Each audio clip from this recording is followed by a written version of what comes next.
ಒಂದು ಹಳ್ಳಿಯಲ್ಲೊಂದು ವೃದ್ಧನು ವಾಸವಿದ್ದ. ಅವನು ಜೀವನದ ಮೊದಲ ಭಾಗದಲ್ಲಿ ಬಹಳ ಶ್ರಮಪಟ್ಟು ಹಣಕಾಸು ಸಂಪಾದಿಸಿದ್ದನು. ಆದರೆ ವಯಸ್ಸಾದ ನಂತರ ಅವನ ಎಲ್ಲಾ ಕಾಲ ಹಣವನ್ನು ಕಾಯುವ ಮತ್ತು ಸೇವಿಸುವಲ್ಲಿಯೇ ಕಳೆಯುತ್ತಿತ್ತು. ಸ್ನೇಹಿತರು, ಕುಟುಂಬಸ್ಥರು ಅಥವಾ ಅಜ್ಜಿಯ ಮಕ್ಕಳೊಂದಿಗೆ ಸಮಯ ಕಳೆಯುವ ಬದಲು ತನ್ನ ಎಲ್ಲಾ ದಿನಗಳನ್ನು ತೋಟದ ಮಧ್ಯದಲ್ಲಿ ತಾನು ತೂಕಡಿಸುತ್ತಿದ್ದ ಸೊಕ್ಕಿನ ಗುಡಿಸಲಿನಲ್ಲಿ ಹಂಚಿಕೊಂಡು ಅವುಗಳನ್ನು ಕಾಪಾಡುತ್ತಿದ್ದ. ಒಂದು ದಿನ ಆ ವೃದ್ಧನು ನೋಡಿದಾಗ ಒಂದು ಚೀಲದ ಚಿನ್ನ ಕಣ್ಮರೆಯಾಗಿದೆ.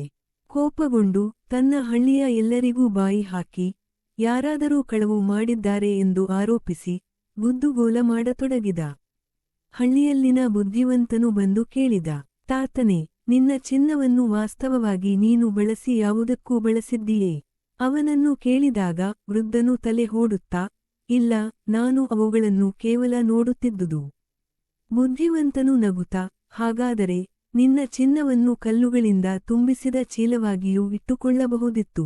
ಅದು ನಿನಗೆ ಒಂದೇ ಹೇಗೆ ಉಪಯೋಗ ಆಗುತ್ತಿತ್ತು. ಈ ಮಾತು ಕೇಳಿದ ವೃದ್ಧನಿಗೆ ಅರಿವಾಯಿತು.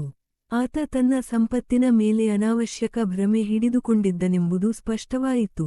ಅಂದಿನಿಂದ ತನ್ನ ಸಂಪತ್ತನ್ನು ಹಂಚಿ ಅವನ ಉಳಿದ ಜೀವನವನ್ನು ಸಂತೋಷದಿಂದ ಮತ್ತು ಪ್ರೀತಿಯಿಂದ ಬದುಕಲು ತೀರ್ಮಾನಿಸಿದನು.